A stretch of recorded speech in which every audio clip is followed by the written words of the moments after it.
Good morning students. तो कैसे हैं आप सब। मैं साहिल रावत, आपका इंग्लिश मेंटोर। स्वागत करता हूं बच्चों आपका आज की क्लास में। तो चलते हैं सीधा क्लास की तरफ। In the last class students we were discussing the chapter a different kind of school, जिसको कि हमने बच्चों आधा डिस्कस कर लिया था। The remaining part we will be discussing it today. So let's move on to the smart board. तो students, इस चैप्टर में a different kind of school में हम जानते ही हैं कि हम एक ऐसे स्कूल के बारे में जान रहे हैं जहां पे जो पढ़ाने का तरीका है वो थोड़ा सा डिफरेंट है। ठीक है, और वो डिफरेंट कैसे है वो हम जानेंगे इस चैप्टर में जैसे जैसे हम आगे बढ़ेंगे। तो हमने लास्ट क्लास में भी get to know that this school is run by Miss Beam. Miss Beam का ये स्कूल है, और जो हमारे ऑथर हैं चैप्टर के, वो बहुत ही टाइम से क्यूरियस थे इस स्कूल में विजिट करने के लिए, because he had heard a lot of things about this school, the different ways that are used in this school for education, delivering education। तो उन्होंने बहुत सी बातें सुनी थी काफी सारे लोगों से कि इस स्कूल में जो पढ़ाने का तरीका है वो काफी अलग है बाकी स्कूलों से। तो उनके मन में ये जिज्ञासा थी कि वो कभी इस स्कूल में विजिट करें और देखें कि यहाँ पे क्या दूसरे स्कूलों से डिफरेंट होता है। ठीक है, तो इस तरह से बच्चों एक दिन उनको मौका मिलता है और वो आते हैं इस स्कूल में। और जब वो स्कूल में पहले ही एंटर करते हैं तो सबसे पहले वो क्या देखते हैं, वो देखते हैं एक छोटे बच्चे को जो एक अपने से एक एल्डर लड़की को क्या कर रहा होता है, उसका हाथ पकड़ के उसे रास्ता दिखा रहा होता है, राह दिखा रहा होता है। और उस लड़की ने बच्चों क्या किया होता है, ब्लाइंड फोल्ड कर रखा होता है। और जैसे ही वो उनके सामने आते हैं तो वो रुक जाते हैं, and the girl ask about the description of that man of the author. वो लड़का उसको डिस्क्राइब करता है हमारे ऑथर के बारे में, और फिर वो आगे निकल जाते हैं। उसके बाद जो ऑथर होते हैं बच्चों हमारे, वो जाते हैं सीधा मिस बीम से मिलने। और जब वो मिस बीम से मिलते हैं तो उन्हें ऐसा महसूस होता है कि जैसा उन्होंने एक्सपेक्ट किया था, मिस बीम बिल्कुल वैसी की वैसी ही है। और उनकी एक्सपेक्टेशंस क्या थी, वो मानते थे कि मिस बीम क्या होंगी, एक मिडिल एज्ड विमेन होंगी, फुल ऑफ अथॉरिटी। ठीक है, अथॉरिटी मतलब अपना हुक्म चलाने वाली, और हुक्म चलाने वाली होंगी बच्चों क्योंकि वो एक स्कूल रन कर रही हैं, तो उनको अथॉरिटेरियन होना पड़ेगा। येट काइंडली, लेकिन साथ ही साथ दयालु भी है। ठीक है, बहुत ज्यादा रूड नहीं है। एंड अंडरस्टैंडिंग, यानी कि वो सबकी बात भी समझती हैं। Her hair was beginning to turn grey। उनके बाल धीरे धीरे क्या हो रहे हैं, ग्रे हो रहे हैं, यानी कि बाल सफेद हो रहे हैं, क्योंकि हम जानती हैं वो मिडिल एज में पहुंच चुकी हैं। तो मिडिल एज में एंटर करते ही उनके बाल क्या हैं, जो धीरे धीरे सफेद हो रहे हैं। She had the kind of plum figure, यानी कि हम बोल सकते हैं थोड़ा बहुत वो कैसी हैं, गोलू मोलू जैसे होते हैं ना कुछ लोग, उस टाइप की हैं। गोलू मोलू लोग कैसे होते हैं, बहुत ज्यादा क्यूट होते हैं, और बहुत ज्यादा कैसे होते हैं बच्चों, यस, बहुत क्यूट होते हैं। और वो कुछ इस प्रकार है उनका नेचर, और उनका पूरा का पूरा एक पर्सनैलिटी कुछ ऐसी है कि जो बच्चे हैं उनसे बहुत ज्यादा क्या हो जाते हैं, कनेक्ट हो जाते हैं। खासकर कौन से बच्चे, जो होमसिक चाइल्ड हैं। Homesick child, I have told in the last class also बच्चों, होमसिक चाइल्ड वो बच्चे होते हैं जिनको, कुछ बच्चे होते हैं ना जिनको अपने घर की कुछ ज्यादा ही याद आती है। तो ऐसे बच्चों को क्या कहा जाता है, होमसिक चाइल्ड, जो अपने घर से कभी ज्यादा बाहर नहीं निकले होते हैं, और जब वो बाहर निकलते हैं तो उनको घर की बहुत याद आती है। तो ऐसे बच्चों के लिए she was a safe corner. ठीक है, हम कह सकते हैं ऐसे बच्चों को वो बहुत पसंद आती थी मिस बीम, क्योंकि मिस बीम उनको ऐसे ट्रीट करती थी just like her own child, अपने खुद के बच्चों की तरह उनको ट्रीट करा करती थी और उनको कंफर्ट देती थी।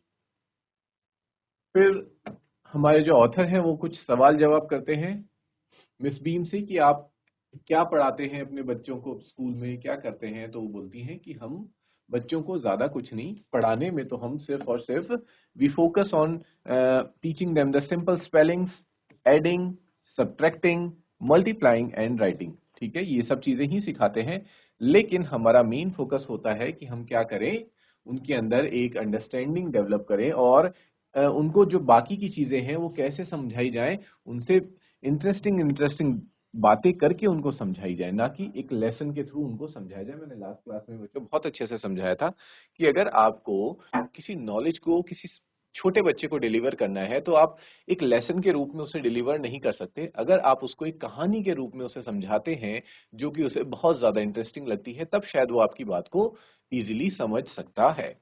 ठीक है बच्चों, तो इसी तरह से यही चीजें, यही फॉर्मूला स्कूल में भी टीचर्स के द्वारा अपनाया जाता है। वो बच्चों से क्या करते हैं, बहुत सारी बातें करते हैं और उन्हीं बातों ही बातों में वो बच्चों को जो लेसन का जो जिस्ट होता है वो दे देते हैं। लेसन में जो चीजें उन्हें सिखानी होती है वो बातों के थ्रू ही समझा देते हैं।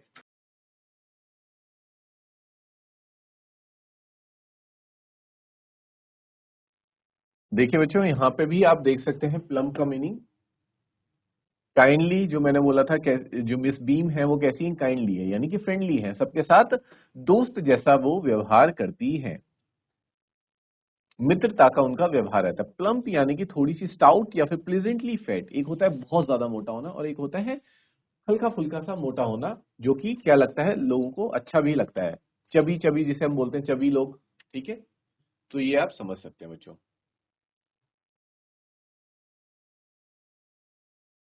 और उसके बाद मिस बीम बताती हैं कि इस स्कूल का जो एम है, एम कह सकते हैं बच्चों, आप पर्पस कह सकते हैं कि बच्चों को थॉट्स हमें उनके दिमाग में नहीं डालने, क्योंकि थॉट्स आना तो बच्चों का खुद का क्या है, सेल्फ प्रोसेस है। हमारा काम है कि हम उनको थॉटफुलनेस सिखा सकें, कि वो अपने विचारों को क्या करें, शेप दे सकें, उनको एक नई क्रिएटिविटी दे सकें। ठीक है, थॉटफुलनेस को आप किससे भी कनेक्ट कर सकते हैं बच्चों, क्रिएटिविटी से भी कनेक्ट कर सकते हैं। और वो क्या सिखाते हैं, काइंडनेस टू अदर्स, यानी कि दूसरों के प्रति दया भाव रखना भी वो सिखाते हैं। ठीक है, जो कि बच्चों आज के डेट में बहुत ही ज़्यादा इम्पोर्टेंट हो गया है। इसे हम बहुत ज़्यादा क्या करते हैं, इग्नोर करते हैं, बहुत नेग्लिजिबल सी थिंग समझते हैं कि काइंडनेस सिखाना कोई बड़ी बात थोड़ी है। स्कूल में बहुत ही कम स्कूल हैं जहाँ पे आपको काइंडनेस सिखाई जाती है। और मुझे लगता है बच्चों की यही हमारी सबसे बड़ी गलती रही है हमारे एजुकेशन सिस्टम की, कि हम अपने बच्चों को, अपने स्टूडेंट्स को बेसिक सिविक सेंस नहीं सिखा पा रहे हैं। नॉर्मल सी जो चीज़ें होती है जैसे काइंडनेस, थॉटफुलनेस, ठीक है, लोगों बड़ों की रिस्पेक्ट करना, ये सारी चीजें कहीं ना कहीं हमारी सोसाइटी से क्या होती जा रही है बच्चों, खत्म होती जा रही हैं। और जिसका खामियाजा हमें भुगतना पड़ता है। आप देखते ही हैं, न्यूज आप लोग सब देखते होंगे बच्चों की क्या क्या चीजें हो रही है, कितने खतरनाक खतरनाक क्राइम हो रहे हैं। तो ये क्राइम जो हो रहे हैं बच्चों, इनका जो शुरुआत है वो यहीं से होता है। ठीक है, क्रिमिनल जो भी होगा, जो भी कोई क्रिमिनल होता है या फिर कोई अगर कोई गलत काम करता है, कुछ भी करता है, तो उसकी जो शुरुआत है वो हमेशा कहाँ से हुई रहती है, वो शुरुआत होती है हमेशा बच्चों उसके बचपन से, उसके स्कूल टाइम से। अगर स्कूल टाइम से ही बच्चों को सही सही चीजें, एजुकेशन, सबको अच्छी एजुकेशन मिले, चाहे वो शहर में रह रहे हैं या either they living in the city और इन द विलेजेस, अगर सबको एक अच्छी एजुकेशन मिले और साथ ही साथ मॉरल एजुकेशन भी दी जाए, जहाँ पे उनको सबके प्रति दया भाव रखना सिखाया जाए, kindness to all the humans and animals also, all the creatures, kindness towards the whole earth. ठीक है, अपने प्लेनेट के प्रति काइंडनेस रखें, अपने आसपास रहने वाले इंसानों के प्रति काइंडनेस रखें, क्रिएचर्स के प्रति, जितने भी एनिमल्स हैं, दूसरे क्रिएचर्स हैं, जितने भी प्लांट्स हैं, ट्रीज हैं, इनके प्रति काइंडनेस रखें। ये सारी चीजें सिखाना बहुत आवश्यक हो चुका है बच्चों। ठीक है, तो ये सारी चीजें चीजें मिस बीम के स्कूल में सिखाई जा रही है और उन्हें ये सिखाया जा रहा है कि हमें एक रिस्पॉन्सिबल सिटीजन बनना है। ठीक है, हमें केयरलेस और रेकलेस सिटीजन नहीं बनना है, जो कि क्या करे, जो कि अपने समाज का नुकसान करे। जैसे कि आपने देखा होगा कुछ लोग क्या करते हैं बच्चों, गलत तरीके से ड्राइव करते हैं, एक्सीडेंट्स करते हैं, खुद को भी नुकसान पहुंचाते हैं, समाज में दूसरे लोगों को भी नुकसान पहुंचाते हैं, और बहुत सी गलत गलत चीजें लोग कर रहे हैं, because they are not a responsible citizen. ठीक है, उनको अपनी रिस्पॉन्सिबिलिटी नहीं पता कि as a citizen, as a नागरिक, या फिर शहर के वासी होने के रूप में उनके शहर के प्रति क्या क्या रिस्पॉन्सिबिलिटीज बनती हैं, क्या क्या ड्यूटीज बनती हैं। हम जिस शहर में रह रहे हैं, जिस गांव में रह रहे हैं, हमारा ये कर्तव्य बनता है, हमारा ये फर्ज बनता है कि हम उसे साफ सुथरा रखें। ठीक है बच्चों, हम उसकी देखभाल करें, वहां पे रहने वाले पेड़ पौधों, लोगों और साथ ही साथ जानवरों की भी देखभाल करें। ये हमारा एक कर्तव्य, एक नैतिक कर्तव्य बन जाता है बच्चों। ठीक है, लेकिन हमें ये सारी चीजें नहीं सिखाई जा रही। हम सारा जोर किस पे दिया जा रहा है, सिर्फ पढ़ाई पढ़ाई पढ़ाई। और पढ़ाई भी बच्चों कैसी है, प्रैक्टिकल नॉलेज कुछ भी नहीं दिया जा रहा, सिर्फ और सिर्फ थ्योरी थ्योरी एंड थ्योरी ही रटाई जा रही है स्कूलों में।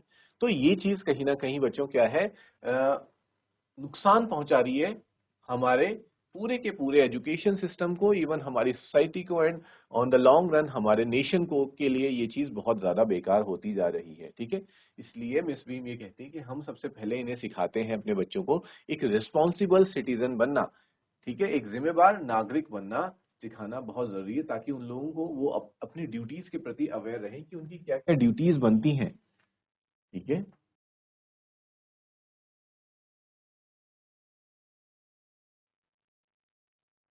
इसके बाद मिस बीम इशारा करती हैं कि तुम विंडो से बाहर जाओ और देखो, तुम्हें खुद ही अंदाजा हो जाएगा कि स्कूल में क्या क्या चीजें होती हैं। फिर ऑथर कहते हैं, went to the window which overlooked a large garden and playground at the back. What do you see, Miss Beam asked. इसके बाद बच्चों जब वो विंडो पे जाके देखते हैं तो उन्हें एक बहुत बड़ा गार्डन दिखाई देता है, और गार्डन के पीछे क्या था, एक प्लेग्राउंड भी दिखता है। मिस बीम पूछती हैं कि तुम्हें क्या दिखा। सेवंथ पैराग्राफ, इस पे हमारे ऑथर कहते हैं, आई सी सम वेरी ब्यूटीफुल ग्राउंड्स। मुझे कुछ बहुत अच्छे, बहुत सुंदर मैदान दिखाई दे रहे हैं। I said, and a lot of jolly children, और बहुत ही ज्यादा जॉली चिल्ड्रन। जॉली का मतलब होता है बच्चों खुश। ठीक है, खुश मिजाज।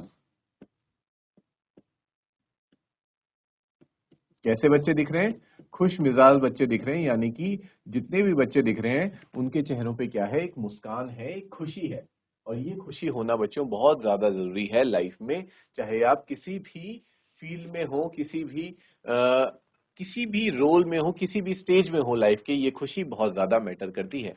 Either you are a student or a working professional, और whatever the role you are playing, you must play it with full happiness. ठीक है, आपको पूरी खुशी के साथ हर काम को करना चाहिए। अगर मान लीजिए बच्चे स्कूल जा रहे हैं लेकिन स्कूल जाकर वो खुश नहीं है, मरे मन से वो स्कूल जा रहे हैं, ठीक है, रोते रोते स्कूल जा रहे हैं, उनका बिल्कुल मन नहीं लग रहा है स्कूल में, और उनके चेहरे लटके हुए हैं, दुखी हैं, तो आप खुद बताइए कि वो कैसे पढ़ाई करेंगे, और क्या जो चीजें उन्हें सिखाई जाएगी, जो नॉलेज उन्हें दिया जाएगा, क्या वो उसे रिसीव कर पाएंगे? नहीं रिसीव कर पाएंगे, है ना। तो क्योंकि जब तक मनुष्य का मन खुश नहीं रहता, वो चीजों को क्या नहीं कर पाता है बच्चों, रिसीव नहीं कर पाता है, एक्सेप्ट नहीं कर पाता है। तो सबसे पहले खुश होना बहुत ज्यादा जरूरी है, क्योंकि जब आप खुश हैं तब आप सारी चीजें कर सकते हैं अपनी लाइफ में। ठीक है, तो जैसे कि वो बता, इसीलिए यहाँ पे इस चीज को बहुत हाईलाइट किया गया है कि जो बच्चे हैं इस स्कूल में जॉली दिख रहे हैं, यानी कि खुश दिख रहे हैं, दे आर ऑल ग्लैड।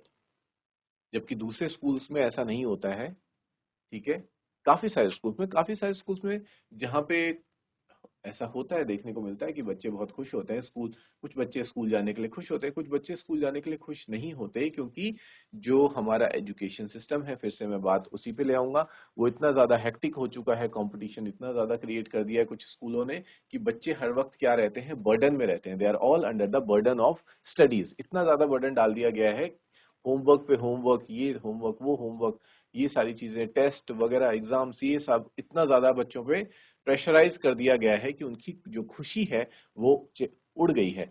और जिस इंटरेस्ट के साथ उन्हें पढ़ाई को लेना चाहिए था, एजुकेशन को लेना चाहिए था, वो इंटरेस्ट भी उनसे धीरे धीरे फिर क्या हो जाता है बच्चों, उनके अंदर से खत्म हो जाता है पढ़ाई को लेकर के। और उनके अंदर सिर्फ क्या भर जाती है, कई बच्चों के अंदर मैंने देखा है बच्चों, कि उनके अंदर क्या आ जाती है, एक पढ़ाई को लेकर के एक नफरत सी पैदा हो जाती है, हेट्रेड पैदा हो जाती है, उन्हें पढ़ना बिल्कुल अच्छा नहीं लगता है। तो ऐसा नहीं होना चाहिए।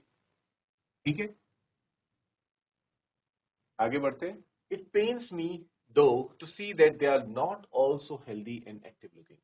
फिर ऑथर कहते हैं, लेकिन मुझे इस बात का दुख है कि ये जितने भी बच्चे हैं ये मुझे हेल्दी नजर नहीं आ रहे हैं, और एक्टिव लुकिंग नहीं है। मतलब ये एकदम हेल्दी यानी कि एकदम तंदुरुस्त नहीं है, और क्या नहीं है, एक्टिव लुकिंग नहीं है, मतलब बहुत ज्यादा एक्टिव नहीं है। एक्टिव का मतलब क्या होगा बच्चों, जो क्या हो, बहुत ज्यादा अप- इधर से उधर एक्टिविटीज कर रहा हो, जो एक जगह पे बैठा ना हो। ठीक है, उसको हम कहेंगे active looking. When I came in, I saw one poor little girl being led about. She has some trouble with her eyes. Now I can see two more with the same difficulty, and there's a girl with a crutch watching the others at play. She seems to be a hopeless cripple. अब वो कहते हैं, अब देखो बच्चों, उन्होंने ऐसा क्यों कहा कि मुझे बच्चे हेल्दी, तंदुरुस्त और एक्टिव नजर नहीं आ रहे हैं, उसके पीछे का रीजन वो बताते हैं। क्योंकि वो कहते हैं जब मैं स्कूल में एंटर किया था तो मुझे एक लड़की दिखाई दी, एक बेचारी लड़की दिखाई दी, जो क्या कर रही थी, जो मतलब उन्हें लगा कि वो लड़की अंधी थी, शी वॉज ब्लाइंड, और उसको क्या किया जा रहा था, उसको रास्ता दिखाया जा रहा था। तो पहला रीजन वो है। और उसके बाद क्योंकि उसको शायद she was having trouble with her eyes, trouble का मतलब हो जाएगा बच्चों समस्या, उसकी आंखों में कुछ समस्या थी, कुछ दिक्कत थी, इस वजह से उसको रास्ता दिखाया जा रहा था। और ऐसी ही मुझे दो और लड़कियां दिखाई दे रही हैं जिनको भी सेम डिफिकल्टी, सेम प्रॉब्लम है। और मैं एक और लड़की को देख सकता हूँ जो क्रच क्रच यानी कि बच्चों लास्ट क्लास में हमने डिस्कस किया था, क्रच मतलब होता है बैसाखी, जो बैसाखी की मदद से क्या कर रही है, चल रही है, और वो दूसरों को खेलते हुए देख रही है, और उसको खेलते हुए देख रही है और खुद खेल नहीं पा रही है, तो मुझे वो उसके लिए बहुत बुरा लग रहा है। She is a hopeless cripple. Cripple मतलब वही हो जाएगा बच्चों जिसे हमने कहा था दिव्यांग। वो एक दिव्यांग है, इस वजह से वो बाकी बच्चों के साथ खेल नहीं पा रही है। ठीक है, इस वजह से क्या होता है बच्चों, because of this reason the author is feeling sad for all these children. यहां तक सभी को क्लियर है। देखो, एट प्ले का मतलब होता है खेलना, प्लेइंग। होपलेस का मतलब अनफॉर्चुनेट, दुर्भाग्य, जिसका दुर्भाग्य है। विदाउट होप मतलब जैसे कि उसके लिए वो सोच रहा है, जो दिव्यांग लड़की है उसके लिए वो सोच रहा है कि ये एक अनफॉर्चुनेट लड़की है, दुर्भाग्य लड़की है, दुर्भाग्य है इसका कि इसकी पैर सही से काम नहीं कर रहे और ये खेल नहीं पा रही है। ठीक है बच्चों, यहां तक क्लियर।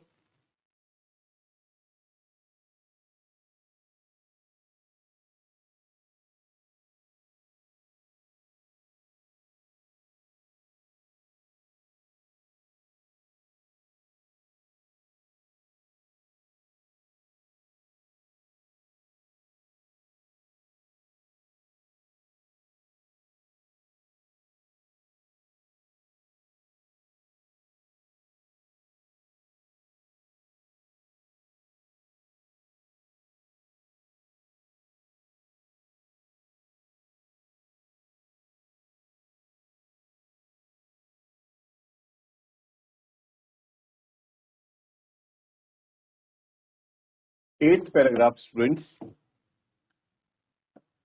Miss beam laughed. ये सुन के जो ऑथर कहते हैं, उसे सुन करके मिस बीम हंसने लग जाती हैं और क्या कहती हैं, ओ नो, शी सेड, ऐसा नहीं है, शी इज नॉट रियली लेम, वो सच में लेम नहीं है। लेम का मतलब होता है बच्चों क्या, लेम का मतलब होता है जिसे हम कह सकते हैं एक तरह से लंगड़ा। ठीक है, लंगड़ा, या फिर आप कह सकते हैं बच्चों अपाहिज। वो अपाहिज नहीं है, it is just her lame day, ये तो आज उसका अपाहिज होने का दिन है। The others are not blind either, और दूसरे भी जो बच्चे हैं वो भी ब्लाइंड नहीं है। It is only their blind day, ये आज उनका ब्लाइंड डे है, अंधे होने का दिन है। I must have looked very surprise. और ये बातें सुन करके ऑथर जो थे बच्चों, वो सरप्राइज हो गए, हैरान हो गए। और हैरान होने वाली बात भी थी ये। और उनके इस हैरान हुए चेहरे को देख करके जो मिस बीम होती हैं, वो शी लाफ्ड अगेन, वो फिर से हंसने लगती हैं। Paragraph 9, this is a very important part of our system. To make our children appreciate and understand misfortune, we make them share in misfortune too. अब वो बताती हैं कि हम ऐसा क्यों करवाते हैं, क्यों हम ये ब्लाइंड डे और लेम डे रखते हैं। ऐसा इसलिए, लेम डे और ब्लाइंड डे के दिन क्या होता है बच्चों, जिस स्टूडेंट का लेम डे होता है उस दिन उसको वो क्रच लेकर के पूरा दिन भर चलना होता है और एक लेम इन पर्सन की तरह एक्ट करना होता है। और जिस दिन किसी बच्चे का ब्लाइंड डे होता है तो उसको पूरा दिन भर ब्लाइंड फोल्ड रहना पड़ता है। और ऐसा इसलिए कराया जाता है, वो कहती हैं कि ये हमारे सिस्टम का, यानी कि स्कूल के एजुकेशन सिस्टम का एक इम्पॉर्टेंट पार्ट है, महत्वपूर्ण भाग है, ताकि हम अपने बच्चों को क्या सिखा सकें, उनको सिखा सकें, वो समझें इस बात को और अप्रिशिएट करें कि मिस फॉर्च्यून, यानी कि जिन लोगों के पास ये चीजें नहीं हैं, उन लोगों के दुख और दर्द और पीड़ा को वो समझ सकें कि हमें उनके साथ क्या करनी चाहिए, हमदर्दी रखनी चाहिए। और वो हमदर्दी कब रखेंगे बच्चों, आपने एक कहावत सुनी होगी कि इंसान तभी उस दर्द को समझ पाता है जब वो उससे खुद गुजरता है। ठीक है, जब तक आप खुद किसी चीज को फेस नहीं करते, आप नहीं समझ सकते कि उस पेन की या फिर उस प्रॉब्लम की इंटेंसिटी या उस सिचुएशन की इंटेंसिटी क्या है। उस इंटेंसिटी को जानने के लिए आपको खुद उस जगह पे क्या, उस you have to be on their shoes, जैसे कई लोग कहते हैं ना, you have to come to my shoes, मेरी जगह होके देखना पड़ेगा, तब जाके तुम समझोगे कि मैं क्या फेस कर रहा हूं। तो आप जब तक एक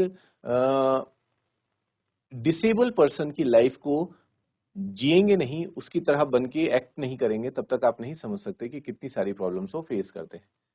ठीक है बच्चों, तो यही ये लोग समझाना चाह रहे हैं। मिस बीम के स्कूल में बच्चों को यही चीजें सिखाई सिखाई जा रही हैं, ताकि वो समझ सकें कि हम लोग कितने ज्यादा फॉर्चुनेट हैं और हम लोगों को कितनी अच्छी अपॉर्चुनिटी मिली है। भगवान ने हमें सब सही सारी चीजें सही सलामत दी हैं, तो हमें उनका क्या करना चाहिए, सही इस्तेमाल भी करना चाहिए। Each term every child has one blind day, one lame day, one deaf day, one injured day and one dumb day. Miss Beam कहती हैं कि हर टर्म में,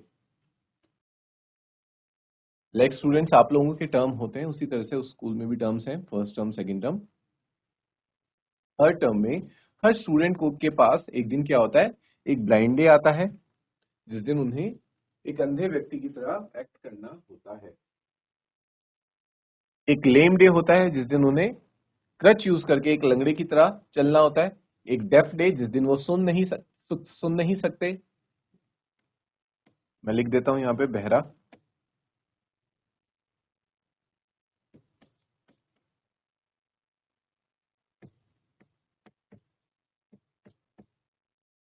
वन इंजर्ड डे, यानी कि एक घायल व्यक्ति की तरह।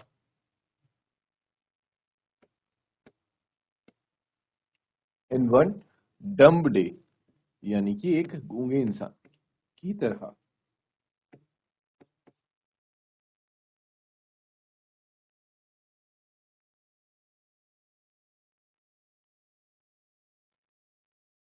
During the blind day, their eyes are bandaged absolutely and they are on their honor not to peep. देखो जो ये कह रही हैं, मिस बीम बताती हैं कि जिस दिन ब्लाइंड डे होता है, उस दिन उनकी आंखों पे क्या कर दी जाती है, बैंडेज यानी कि पट्टी लगा दी जाती है, इस तरह से कि वो उन्हें कुछ भी दिखाई ना दे। और ये फिर बच्चों का खुद का ऑनर होता है, खुद की रिस्पेक्ट होती है कि वो क्या ना करें, पीप ना करें, यानी कि झांक कर ना देखें। ठीक है, ये तो फिर बच्चों पे ही छोड़ा जाता है कि वो ना झांके। The bandage is put on overnight so they wake up blind. और ये जो बैंडेज है, ये कब लगा दी जाती है, रात को ही लगा दी जाती है, ताकि जब वो सुबह सो करके उठे तो वो कैसे उठे, एक ब्लाइंड पर्सन की तरह उठे। This means that they need help with everything. इसका मतलब ये है कि उन्हें हर चीज में क्या चाहिए, फिर हेल्प चाहिए, क्योंकि सुबह उठेंगे तो अपने बेड से उठने के लिए, बेड को ठीक करने के लिए, हर काम को करने के लिए उन्हें किसकी जरूरत होगी। Other children are given the duty of helping them and leading them about। और दूसरे चिल्ड्रंस को, दूसरे बच्चों को क्या ड्यूटी दी जाती है, जो लोग ब्लाइंड बने हैं उनकी हेल्प करना। तो इससे दोनों चीजें हो रही हैं बच्चों। जो ब्लाइंड बना है वो ये सीखेगा कि एक ब्लाइंड को कितनी मुसीबतों से, मुश्किलों से गुजरना पड़ता है, और जो उसकी हेल्प कर रहा होगा, जो बच्चे हेल्प कर रहे होंगे, वो ये सीखेंगे कि किस तरह से हमें समाज में दूसरे लोगों की मदद करनी है। क्लियर है बच्चों? They all learn so much this way, both the blind and the helpers। ये कह रहे हैं कि इस तरह से, इस तरीके से जो दोनों हैं, जो ब्लाइंड बना है वो भी, और साथ ही साथ जो हेल्प कर रहा है वो भी, दोनों बहुत सी चीजें सीख जाते हैं। और ये चीज शायद बच्चों, अगर मैं बोल के आपको समझाना चाहूं तो आप नहीं समझेंगे, जब तक कि मैंने आपसे ये काम प्रैक्टिकली नहीं करवाया। ठीक है, अगर मैं आपको बोलूं कि हमें ब्लाइंड लोगों के प्रति है बहुत ज्यादा हमदर्दी रखनी चाहिए, मैं आपको उनकी तरह तरह की मुसीबतें बताऊं कि एक ब्लाइंड पर्सन को कितनी डिफिकल्टीज फेस करनी पड़ती होंगी अपने छोटे छोटे टास्क को कंप्लीट करने के लिए, बट आप नहीं समझेंगे उस चीज को। हो सकता है एक हद तक समझे, मे बी 20%, 30%, बट आप कंप्लीटली उस चीज को नहीं वो कर पाएंगे, समझ पाएंगे। और अगर मैं कहता हूं कि हमें ब्लाइंड लोगों की, या जो भी इस तरह के लोग होते हैं, हैंडीकैप लोग होते हैं, उनकी हेल्प करनी चाहिए, तो आप मे भी एक पल को सुनेंगे, सोचेंगे हाँ हेल्प करनी चाहिए, बट शायद ना करें। लेकिन अगर आपको इस तरह का कोई टास्क दिया जाए जहां आप ही को ब्लाइंड बना दिया जाए और आपको हेल्प करने के लिए बोला जाए, तो आप इस चीज को बखूबी समझ सकते हैं।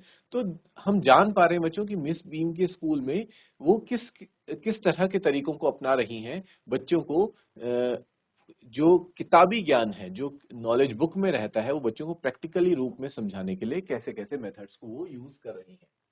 Clear है students? 10th paragraph. There is no misery about it. Miss Beam continued. Everyone is very kind and it is really something of a game.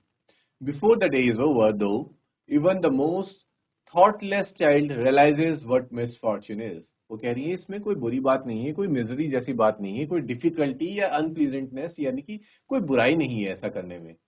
क्यों ऐसा करने में कोई बुराई नहीं है? क्योंकि ऐसा करने से हर बच्चे के अंदर क्या आती है? काइंडनेस आती है। और ये हम एक तरह से कैसे खिलाते हैं? जैसे कि कोई गेम खेल रहे हो उस तरीके से हम इसको परफॉर्म करते हैं। और जैसे जैसे ये दिन खत्म होता है तो जो सबसे थॉटलेस बच्चा भी होता है ना, सारे बच्चे एक जैसे नहीं होते हैं।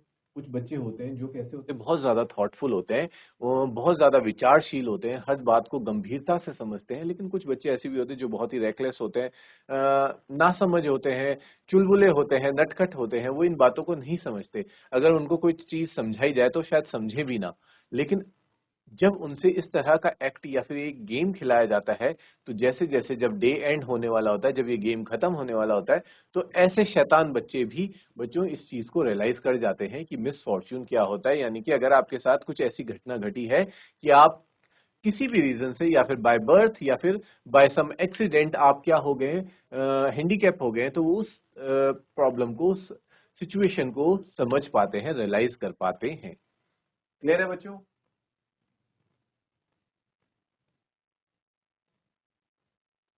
11th paragraph. The blind day is of course really the worst. Worst का मतलब होता है सबसे बुरा। ब्लाइंड डे सबसे बुरा है। अब ब्लाइंड डे सबसे बुरा क्यों है? But some of the children tell me that the dumb day is the most difficult. लेकिन कुछ बच्चे कहते हैं कि डम डे बहुत ज्यादा डिफिकल्ट है। We can not bandage the children's mouth. हम बच्चों के माउथ को तो बैंडेज नहीं कर सकते ना, मुंह पे पट्टी नहीं लगाई जा सकती। So they really have to exercise their will power. इसलिए बच्चों को वहां पे अपनी खुद की विल पावर यानी कि स्टूडेंट्स इच्छा शक्ति, ठीक है, खुद की इच्छा शक्ति का प्रयोग करना पड़ता है अपने मुंह को बंद रखने के लिए। और ये सच में बच्चों के लिए बहुत ज्यादा मुश्किल है।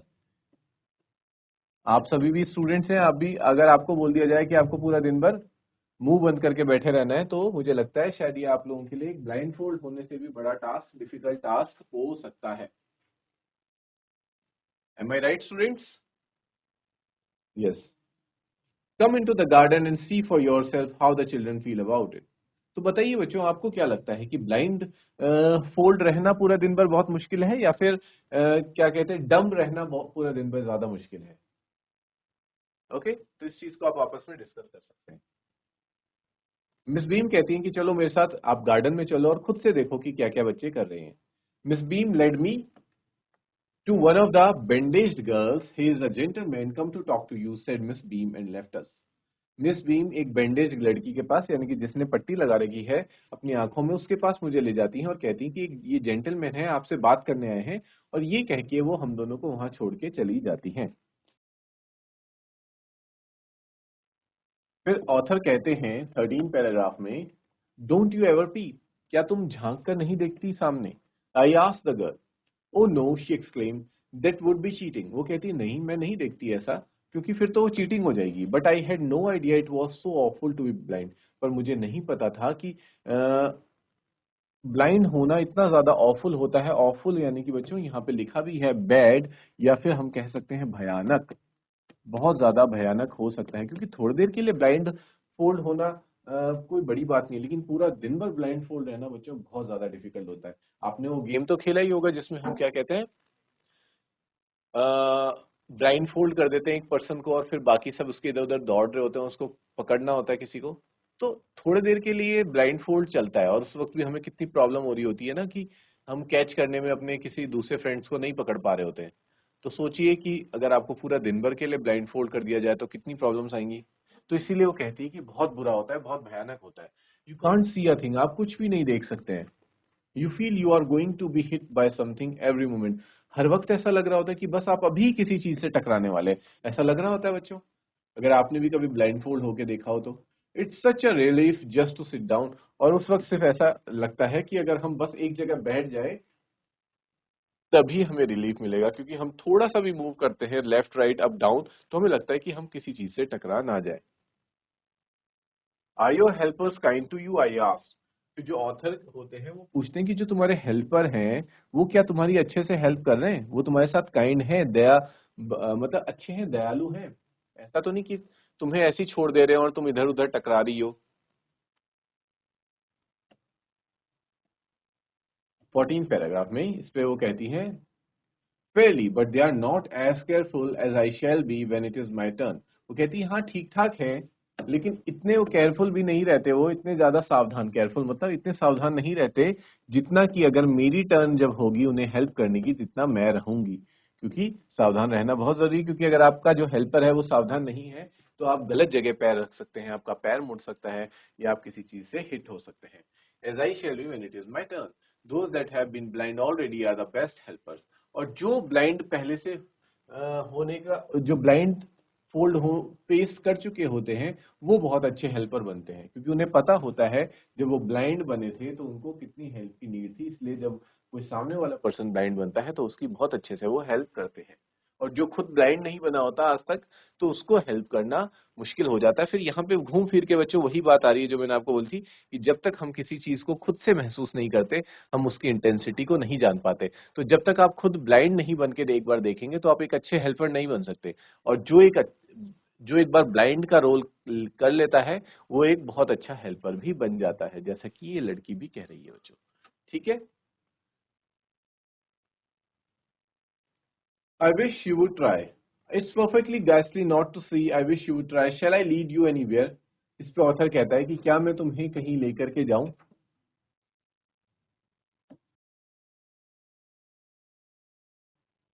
तो स्टूडेंट्स, उसके बाद वो लड़की कहती है, oh yes, she said, let's go for a little walk, only you must tell me about things, I shall be so glad when today is over. When today is over, the other bad days can't be half as bad as this. Having a leg tied up and hopping about on a crutch is almost fun, I guess. वो कहती है कि हाँ एक काम करो, आप ही मुझे गार्डन में वॉक के लिए ले जाओ और आप मुझे चीजें बताते रहना कि क्या क्या चीजें देख रहे हैं आप, और मैं आपकी नजरों से ही चीजों को देखूंगी।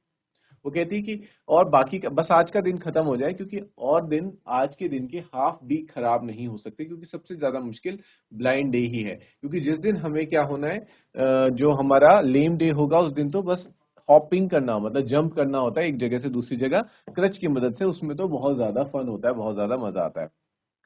Having an arm tied up is a bit more troublesome because you can't eat without help and things like that। वो कहती है कि लेकिन जिस दिन हमारा हाथ बांधा जाता है उस दिन थोड़ा सा मुश्किल होता है, क्योंकि उस दिन हम छोटी छोटी चीजों के हेल्प के बिना भी कुछ नहीं कर पाते हैं, जैसे कि अगर हमें खाना भी खाना है तो उसके लिए भी हमें हेल्प लेनी पड़ती है।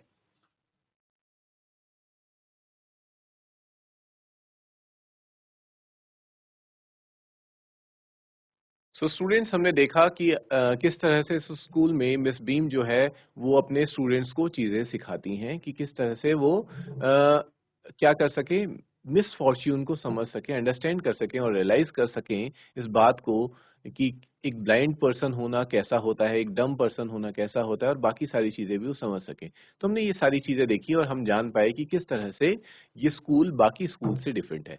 तो ये थोड़ा सा हमारे 2-3 पैराग्राफ और रह रहे हैं बच्चों, are remaining in this chapter. In the next class we will complete those paragraphs and we will move on to the question and answers.